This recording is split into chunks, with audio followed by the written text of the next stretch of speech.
For better or worse, no crawling today, as I had spent a number of hours repairing these things. So I present to you the inaugural 2022 edition of the Jump Off. What would the Jump Off be, you might ask? Well, it's where we take an array of rigs that go faster, like the two-tone, its partner, the General, of course, the SPIRITOFX, and I mean, while we're doing this kind of thing, of course, the LASERNUT is going to be there, because it's not broken yet. An oldie bit of goodie, the Ultra SLASHIPEDE, and of course, just to make the whole thing dumb, KRATOS. So there's the whole crew lined up by the pile of dirt, and let's take a little bit closer look at each one of the rigs. First up is the two-tone, a rig that dates back to a time when my kids thought RC cars were cool. Shut up, I don't want to talk about it. It is a Rustler with the STRC LCG kit to stretch it out to the slash wheelbase to fit the bar body. Radio duties taken care of by an Airtronics MX3X, and it's running a newish 60 amp hobby wing paired with a Castle 4600 kV motor, which is probably a little hot. Up next, second in the lineup, is relatively similar outfit in the General. It, though, being just a good old Rustler with a Stampede body on it. Also using an MX3X for radio duties, and it has a much older hobby wing 60 amp and a venerable Take-On 3200 kV. It is a dedicated 2S rig, as the way it is outfitted, it's physically impossible to put a 3S battery in there. That brings us to third in the lineup, the aptly named SPIRITOFX. After I completely disassembled X Project, as it did nothing but eat parts, I moved on to this, which was a completely parts bin build, partly out of stuff from a dead Wendigo. It is also Rustler chassis with the STRC kit on it as well. It's got some vintage team associated shocks. There's Lunsford titanium all over it, and unfortunately it's running a Spectrum Firma setup with the 3300 kV. They're cheap and they're not worth it. The radio, on the other hand, the 4-channel from Radiolink, is pretty great. It's a good radio, a lot of adjustment. I don't recommend the speed control though.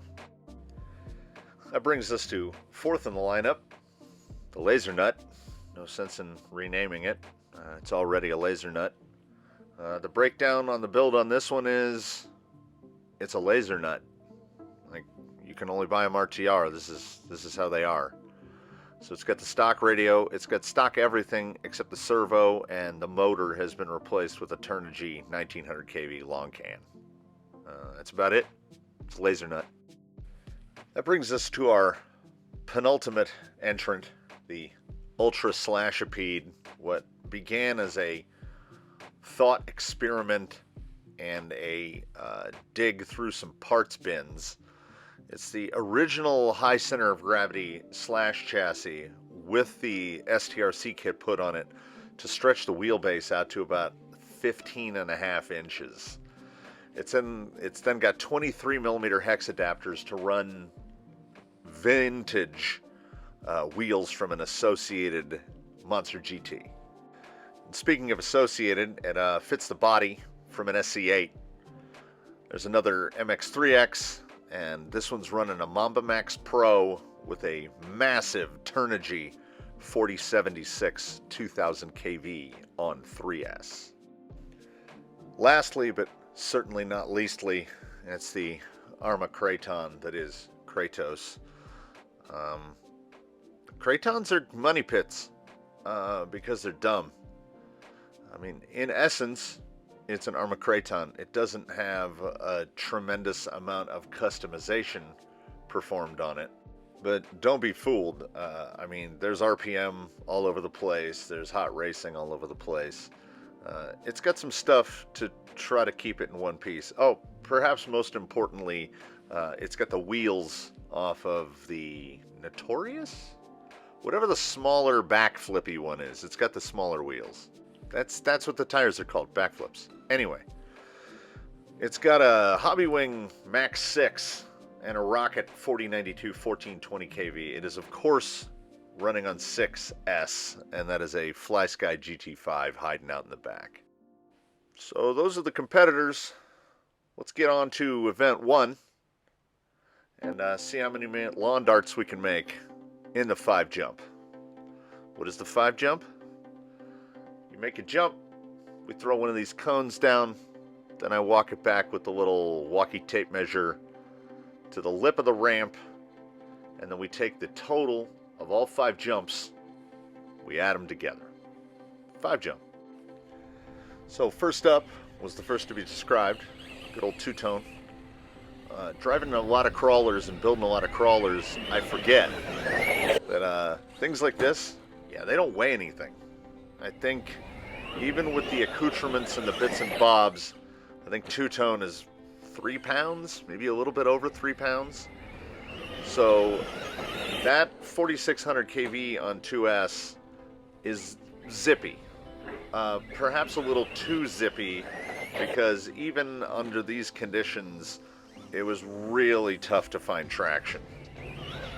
So I think two-tone actually got maybe 2 solid jumps, but didn't do, I think, remarkably well. I think others are going to do a lot better.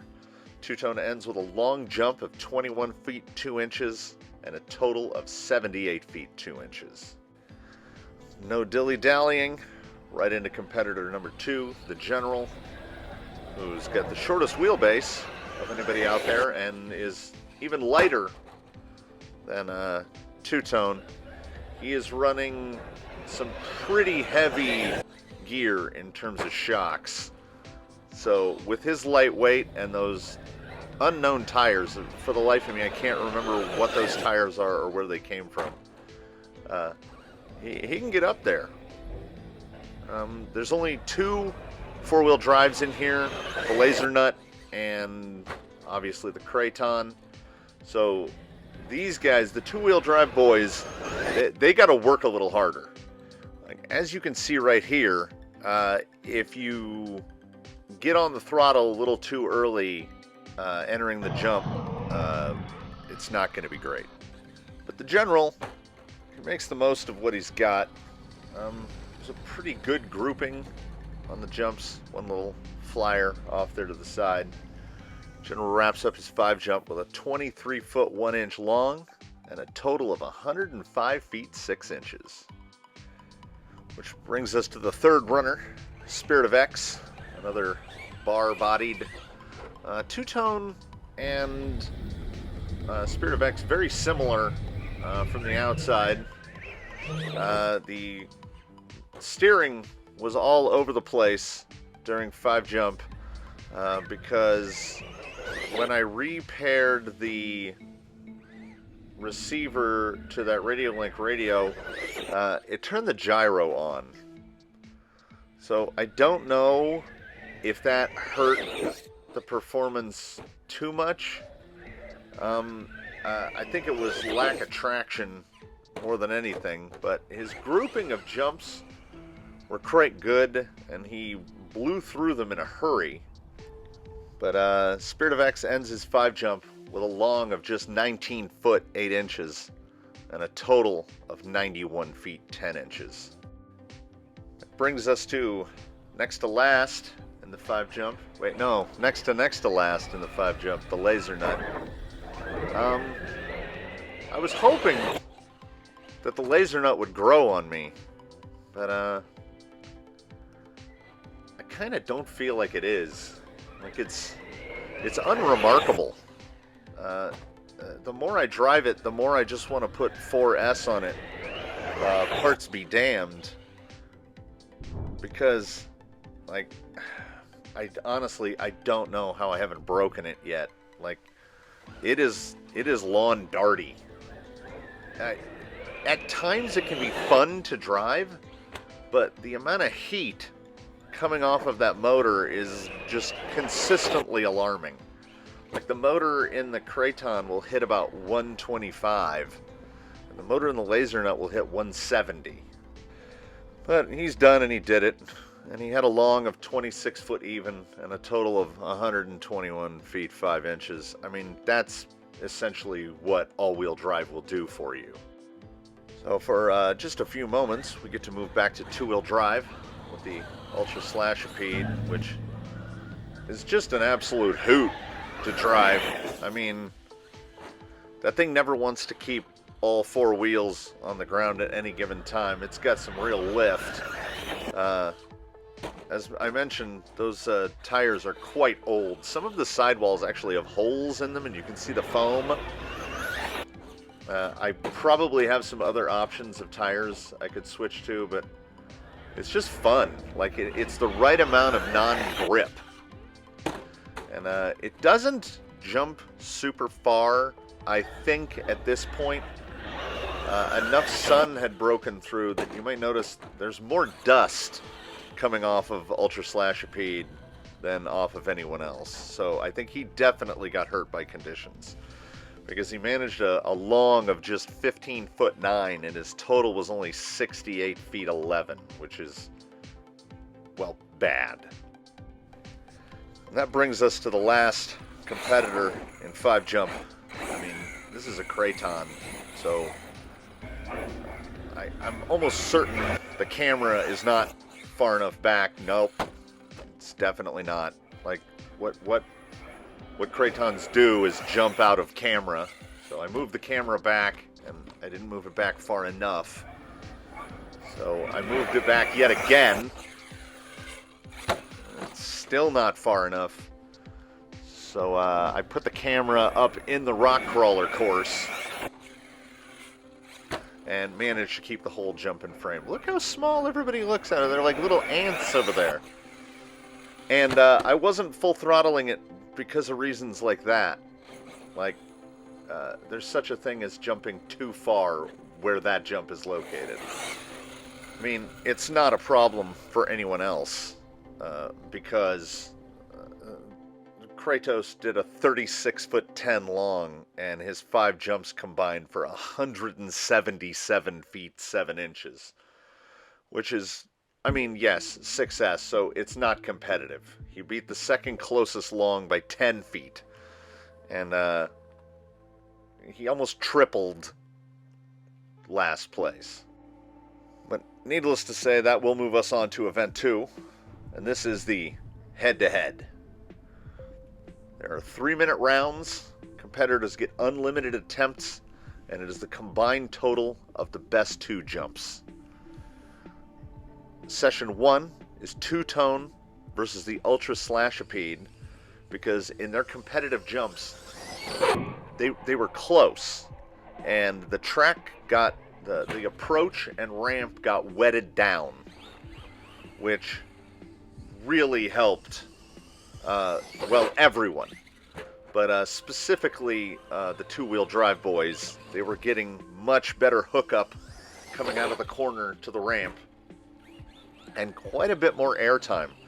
The tires on two-tone were hooking up the worst as the day went on, even in the wet. Those are some, I do remember those. The original tires got dry rot. I want to say this rig was originally built somewhere around 2011. So the original tires got dry rot and started to fall apart. So I didn't want to spend a bunch of money. This rig doesn't get driven a lot. So it's got some Amazon monster truck specials that I think were $17 for the full set, pre-mounted. I mean, how do you pass that up? But they, maybe on something all-wheel drive they might hook, but they really don't. They don't provide a lot of grip for a two-tone. And they rub the body quite a lot. So I think that's the end of the 3 minutes. Yes, two-tone with a long of 19.5, an improvement over its previous, and the total of 2 jumps, 38 foot 8 inches. So Ultra SLASHIPEDE is now going to take advantage of the wetted down approach. And he really did. Like, his performance was much improved. He does have the most difficult time keeping all 4 wheels down because he's very heavy and very long and very top heavy. That SC8 shell is as tough as a bag of nails. It's got a little cage cobbled together inside of it with a driver figure in it that looks like the Stig. It's a blast to drive. It doesn't matter one bit that it doesn't jump the best. Like, the in-air control is almost non-existent. I can give it a little bit, but with a wide open diff in a Magnum gearbox with a monstrous motor, he's making the best of what he's got. And he manages to get his long up to 19 foot 9 and a total at 39 feet 3 inches. So between these two, who came out on top? It's the most unlikely winner of all. It's the Ultra SLASHIPEDE. And it was the narrowest of margins. 5 inches. 4 inches longer on one jump and 1 inch longer on the other. That moves us to the final set, the General versus the LASERNUT versus the SPIRITOFX. Because we did a little moving of stuff around. General's up first, unchanged, except now the General gets to hit wetted ground, which will absolutely help him because he is small and light and needs all the traction he can get. And of all these three, certainly, the General is the most consistent jumper. His in-air behavior is the best of the three, despite being only 2-wheel drive. He lands wheel side down and stays wheel side down almost all the time. Like I mentioned, heavy sprung shocks, very lightweight, short wheelbase. He's a jumper. He's good at jumping. That was a little over carry there, but one of the few times he ended upside down. Manages to roll out most of them, and as such, I think got in more attempts in his 3-minute time window. With a long of 24 foot 2, getting into LASERNUT territory and a total of 48 feet, so he was super consistent. And speak of the devil and he shall appear, that brings us to the LASERNUT, who is still a mystery to me.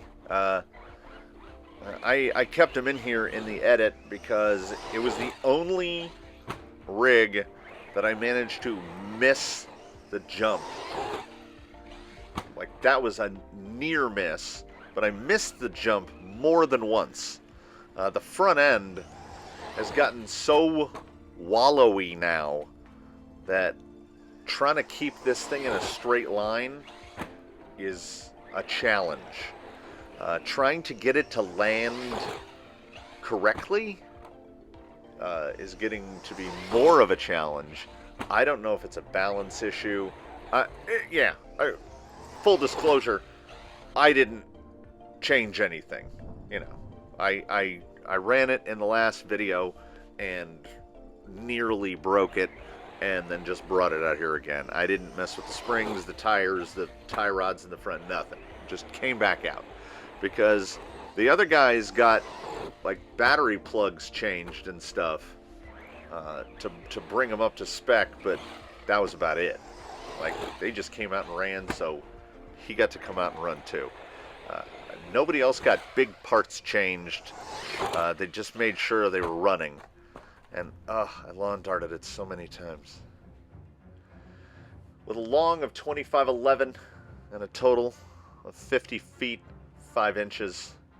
We'll see if SPIRITOFX can take a shot at that. I got the gyro issue worked out, although it might not seem like it because I think I flipped over more. I mean, maybe the gyro was working in the air? I don't know. It felt more controlled, though, in the head-to-head than it did in the 5-jump. Those Showdown CRs, which I had mentioned were initially bought for a Wendigo, they are not... They are really not two-wheel drive tires. Like, they're also not designed for this kind of blasting, because I got some diff outs at points where, like, usually when turning, the inside tire would pizza cutter out to probably a foot. Like, these things get big, and I've tried to get them debonded from those wheels. They came as the pre-glued, but Duratrax must have gotten some Traxxas glue wizards, because I can't get through those things at all. So I just deal with it. I've got a couple other spare sets of tires.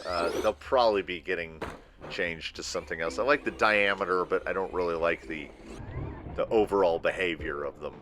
So that wraps up the head-to-head SPIRITOFX tying LASERNUT with a 25-foot 11 long, but a total of 48.9.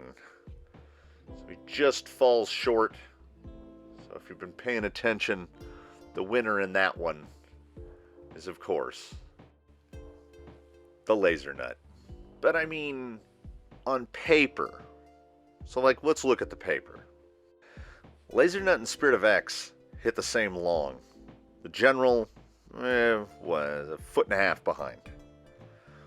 But those totals, we're talking 18 inches between the LASERNUT and SPIRITOFX. But consider, the LASERNUT is all-wheel drive. This guy's two-wheel drive. This guy is also two-wheel drive. As these were both bin builds, take away the radios, and these two put together probably cost right around the same as this. And the more I drive this, and the more I think about it, I would rather have these two than that. That'll bring me to the final thoughts portion of this nonsense, including a bunch of slow-mo footage of a Kraton absolutely annihilating everything. That spot right there, where it hit the ground, is 45, 46 feet away from the lip of the ramp. I was taking these jumps at, like, some of them just over half throttle. The Kraton can roll in and basically just goose it. That was hitting the throttle too early, and I did monster truck style. Almost successfully covered a double, but not quite a double. Anyhow, this isn't a thing. This is not a spot where I make things like purchase recommendations. I think the Kraton is absurd. Like, if you have a football field, go at it. It's not fun on 4S. It's a 6S rig, and it's dumb. Like, it's super dumb. You can take the General out and go off jumps with no worries about blowing it apart. This thing, I just jump with reckless abandon because the parts aren't super expensive, and sometimes it is fun to just blast. This thing left 2 divots in the ground from poor in-air handling on the driver's part, because, like, look at that jump. That's almost no input from me. Once that thing is in the air, it just flies. So this is a competition with no clear winner. We've got some 10-plus-year-old Traxxas-based Magnum transmission rigs. We got a LASERNUT. We got a Kraton. It was kind of like, I've got a big jump that took 4 hours to dig out. Might as well hit it with some stuff before the weather starts to get dry and just dissolves that jump. So, I mean, my backyard, this section where in between the crawler course is like 100 feet across. And it's not enough room to jump a Kraton. Like, it doesn't need much run up, but that ramp would have to be back where that tree is to not fear jumping face first into cinder blocks, which I was afraid of several times. So there you have it. It's the inaugural jump off. Will there be another one? Oh god, I don't know. I mean, between the amount of moving cameras around and the amount of editing required, I honestly don't know. It's kind of fun. I mean, I still do want to see how far I can jump a Kraton, but I think I'm going to have to go someplace with a lot more room than what my yard's got. So, anyway, thanks for watching. Probably more crawler stuff next time. I think I'm ready to slow down.